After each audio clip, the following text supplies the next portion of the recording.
Alright, I have some Eric Hoffer quotes. He was referred to as the Longshoreman Philosopher. He worked as a longshoreman during and after World War II. He actually did menial labor his entire life. He worked as a migratory farm worker, worked on railroads. He actually became blind at the age of 7, and around the age of 14 or 15 he mysteriously gained his sight back. And he was afraid at the time that just as his sight had come back, it might leave again. So he started reading everything he could get his hands on. And right after World War II, he wrote his first book, his most famous book, The True Believer. It was a psychological analysis of mass movements, specifically Nazism and also communism. And his insights are remarkably relevant to Islamofascism today. So I really highly recommend The True Believer if you haven't read it. So here are some quotes. There is perhaps no better way of measuring the natural endowment of a soul than by its ability to transmute dissatisfaction into a creative impulse. It is easier to love humanity as a whole than to love one's neighbor. It is the pull of opposite poles that stretches souls, and only stretched souls make music. It is a perplexing and unpleasant truth that when men already have something worth fighting for, they do not feel like fighting. It is remarkable by how much a pinch of malice enhances the penetrating power of an idea or an opinion. Our ears, it seems, are wonderfully attuned to sneers and evil reports about our fellow men. It would be difficult to exaggerate the degree to which we are influenced by those we influence.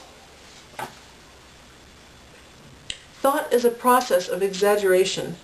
The refusal to exaggerate is not infrequently an alibi for the disinclination to think or praise.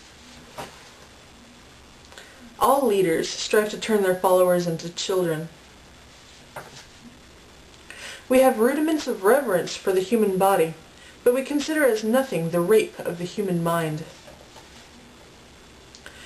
Perhaps a modern society can remain stable only by eliminating adolescence, by giving its young, from the age of 10, the skills, responsibilities, and rewards of grown-ups, and opportunities for action in all spheres of life.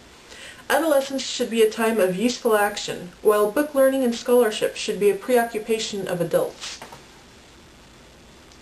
In a more or less free society, the leader can retain his hold on the people only when he has a blind faith in their wisdom and goodness. This means that in a free society, the leader follows the people even as he leads them. He must, as someone said, find out where the people are going so that he may lead them. It is often the failure who is the pioneer in new lands, new undertakings, and new forms of expression. Where things have not changed at all, there is the least likelihood of revolution. The most gifted members of the human species are at their creative best when they cannot have their way, and must compensate for what they miss by realizing and cultivating their capacities and talents. In times of change, learners inherit the earth, while the learned find themselves beautifully equipped to deal with a world that no longer exists. Rudeness is the weak man's imitation of strength. We are unified both by hating in common and by being hated in common. It is not actual suffering, but a taste of better things which excites people to revolt. The craving to change the world is perhaps a reflection of the craving to change ourselves. The basic test of freedom is perhaps less in what we are free to do than in what we are free not to do. It is the freedom to refrain, withdraw, and abstain which makes a totalitarian regime impossible. People who bite the hand that feeds them usually lick the boot that kicks them. We often use strong language not to express a powerful emotion, but to evoke it in us.